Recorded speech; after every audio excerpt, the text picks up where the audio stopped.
Hey, what's up, guys? It's Connery from Out of Work Outdoors. Today we're gonna start up a new video series.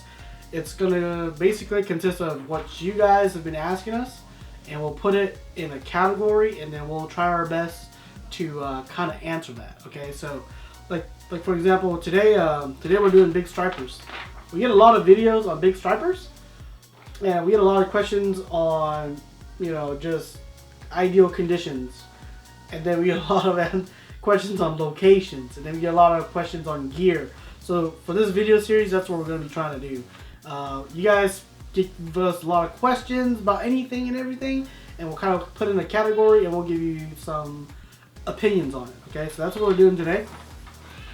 The big topic is stripers. You will hear my opinions, and you'll hear 47's opinions, and you'll hear hybrids opinions. And they're all opinions, and I believe they're all real good opinions, but none of them are perfect, and not everybody is going to be the same. So pick and choose, because you should pick what works for you, and that's the best way to say it. So for me, big stripers, right? A big striper to me is 30 inches or higher. My standard for a big striper is not that high. Ideal conditions. Ideal conditions. If I had to go fishing, if I could control the weather and the sun, this is what I do. I would fish in the afternoon, okay? Prime time, afternoon. An hour before, an hour after the sun. So that 2 hour window right there, that's prime time. And I will be throwing a topwater, just to let you guys know that. Ideally, right when the sun is down, but there's still light, it's probably when you're gonna get your biggest bite, and you're gonna be, and also 5 mile per hour wind from the back, so it'll help you chuck it out there. And at the same time, that little wind gives you a little bit of ripple. Well, let's say 3 to 5. 3 to 5 is good. A little ripple on the surface, the fish can't tell exactly what it's chasing, so more than likely you're gonna trick the bigger fish. Okay. So that's what I like. That's the ideal condition for me. Barometer, things like that. Barometer, obviously a falling barometer. Storms coming in. Say you see like lightning in the background. So good. And then moon phase. I really don't like the full moon for some reason. I don't like the full moon. I like it. I don't know. Full moon's never been a big deal for me. So full moon, I really don't care about. But anyhow, those are my ideal conditions. Location of fish. Location is, one, it's either going to be a point, or it's going to be a flat with a point kind of close by. And if you're fishing lakes and stuff like that, main river channel, something like that, really close by, and it's got to start, it's got to be kind of rocky, or maybe with a little sand mixed in, okay? And the rockier, the better. But the ideal setup for me is, you're standing on small chunk rock, and you're chucking it out there, right? And the bank doesn't necessarily drop off. It slow tapers out, and then it's got to drop off, okay? That, to me, is money. So what you want to do is, if it's in the ideal world, say 30 yards out, there's a drop off. But where you're at, it goes kind of shallow, but maybe to where the drop off is at, the drop off is at about 10 feet, and then it drops off to like 20, 25, something like that. Because during that time, the big stripers they'll come and they'll roam, and that's when I get my biggest hits. Okay, so that's the location for anywhere. It could be ocean, it could be lake, it could be even a river. Okay, gear. Like I said, my ideal way to catch them is topwater. We're not fishing a tournament. We're not fishing for money. We're not doing any of that stuff. It's just mainly I'm gonna force feed these fish. Force feed the fish is what I have. That's a bass fishing term. A force feed this striper, right? I want him to hit a topwater, even though he could hit something else. I want him to hit topwater because it's the best way to catch him. If we catch a big one, it's even better. Okay. So anyways, gear. We have basically 3 big topwaters. We have any type of a pencil popper. You have the Cordell poppers, and you have the Gibbs poppers. Those are highly recommends. And if they're chasing something a little more smaller, stouter, that can still cast real far, and the name of the game is you gotta cast far, okay? the GT minnow from Braid. We've given a lot of publicity on our channel. We'll put the links down in the descriptions if you haven't seen it. And the Cordell, if you throw a Cordell, it's best if you actually modify it. So that's something that I believe we covered that as well. And of course, you're on a surf rod. You're not throwing it all day, so you're only there for the 2 hours of prime time, right? So you're gonna throw a surf rod. There's one rod and one reel for the job, and you gotta get yourself a big rod, 10-6 a minimum, even all the way up to 13 feet. But personally, I have an 11. I think it's a good compromise between casting distance and the weight. Reels, you want to get something that's pretty big. If it's a Shimano, you want at least a 6,000 size. Okay, at least 6,000, maybe up to that 10,000 range. Anything above that is overkill, in my opinion. Line stripers, 30-inch stripers and bigger. You need 30 pounds. You can do a 20 and 15, but I don't know. You might cut your line on that drop off. So you want to do at least 30. For me, 30 still gets you really, really good casting range. Anything higher than that, you start losing a little bit of casting range. So for me, I run a Shimano Stratic 8000 to be replaced with something else, but that's currently what I have. 8000's got a good drag on it. I believe it tops out at 27 pounds of drag, which you'll probably never use. But in terms of drag power, I think at least 15 is a good number to go by. Because once you go beyond that, the drags, they tend to get really, they don't slip very smooth anymore is what I'm trying to say. So 15 pounds minimum drag, big reels because you're going to need them. The bigger stripers, when they hit, you know, it's like nothing else out there. So good drag, 30-pound line, and make sure your hooks are sharp. Yeah, that's all I can say. So that's all I have to say for today. I think you guys are going to hear from Hybrid and 47 next. And yeah. Anyhow, if you guys like this idea, give us a thumbs up. If you guys have more topics for us to cover, and if you guys like this style of video, let us know in the comments below. All right, guys, check you out next time. Alright, so let's talk a little bit about chasing the big stripers. And I guess my idea, my way of thinking of getting a big striper, or my personal best. There's a lot of ways you could target these, but for me, just to try to get a big bite, I like to go out and throw Alabama rigs in the river system that we have around here, and then also do it on the lake side. But let's see, let's talk about ideal conditions for chasing big stripers. And let's see, my ideal condition would be in the springtime when all the big fish are coming up the river, so they're easier to target, and you don't have to have a boat to go, you know, onto the lakeside to chase them in the deep water. So in the river systems in the springtime time frame, looking around late February to mid-March, sometimes into April. That's the condition. That's usually the time where I like to chase the big ones, because you know that the big male and females and the big male stripers are heading up river to breed, and that also ties into location, which is obviously rivers or dams. I like to fish the tailwaters of dams, either right at the dam or a little ways down from the dam. I'll target them in the deeper holes.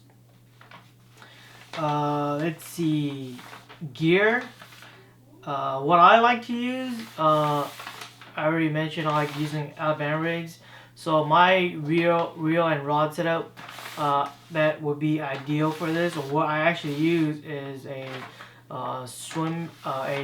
Croix Mojo a swim bait rod with a Dow Alexa 300 size HD model, and that setup is stout enough to throw a 4-ounce or more size A rig.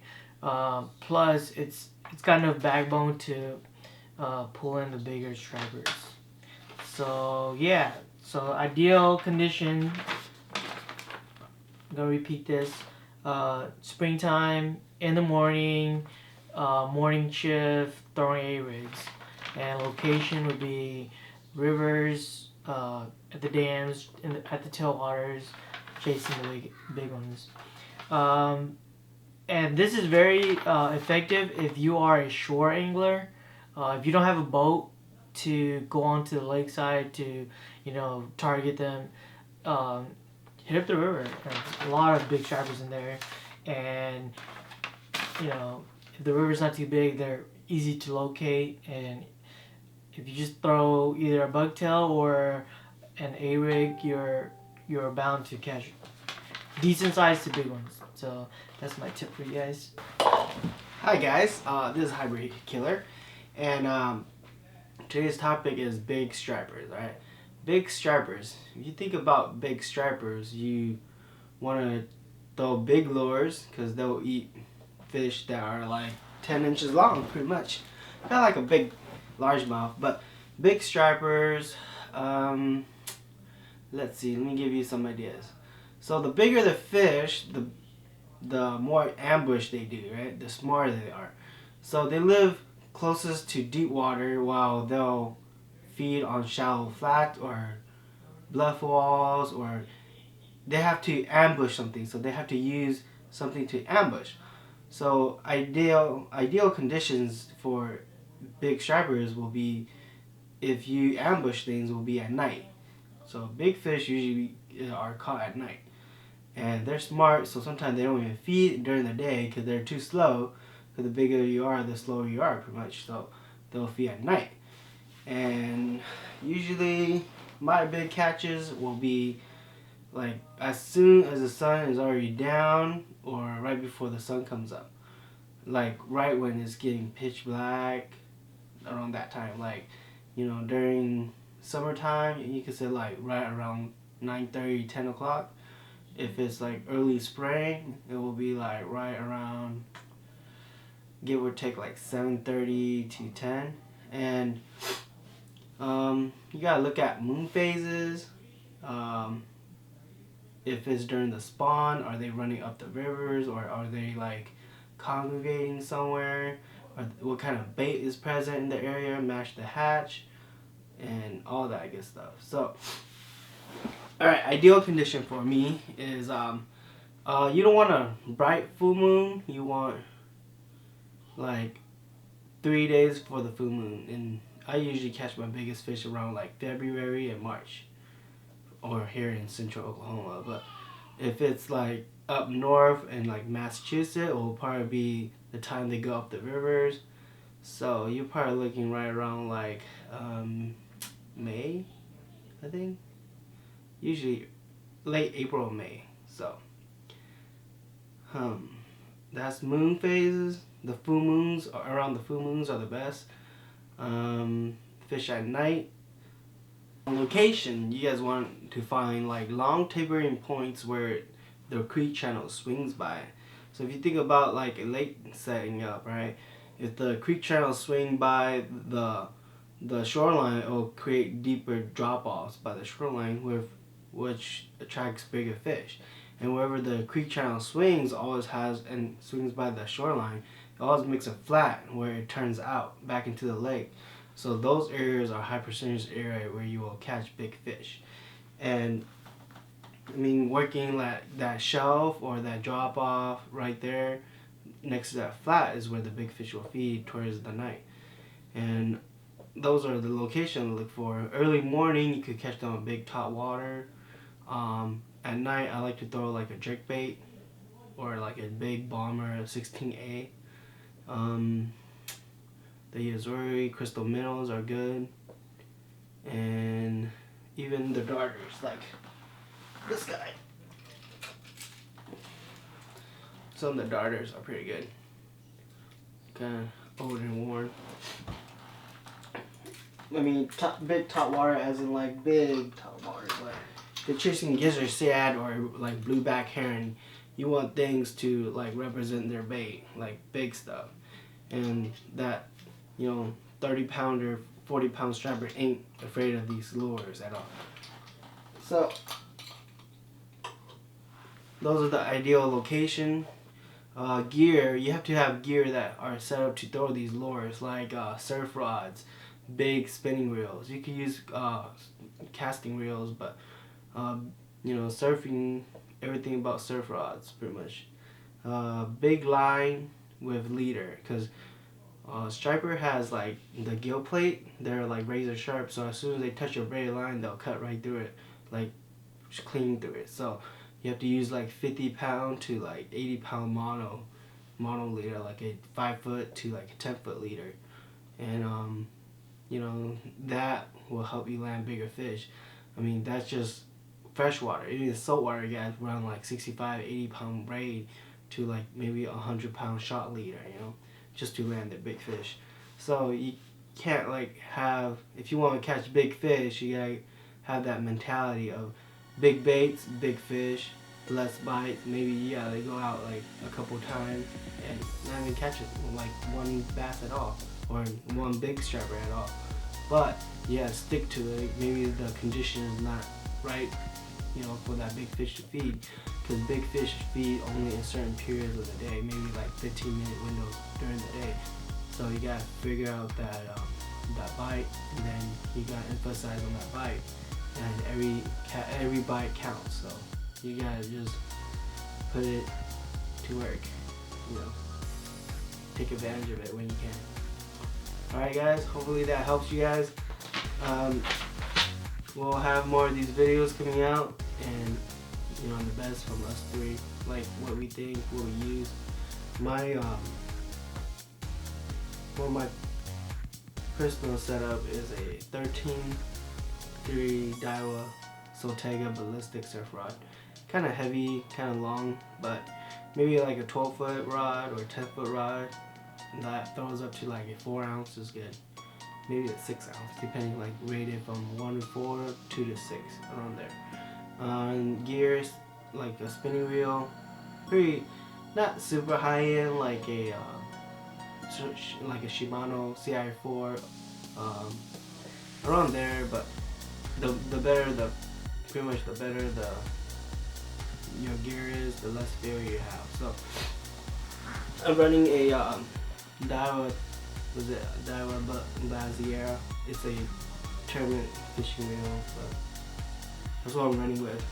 I mean, I had run with a Daiwa emblem, a 6,000 emblem I bought from eBay, but I mean, that caught one of the biggest fish I caught. So I mean, it's just like a $120 reel, and it works just fine.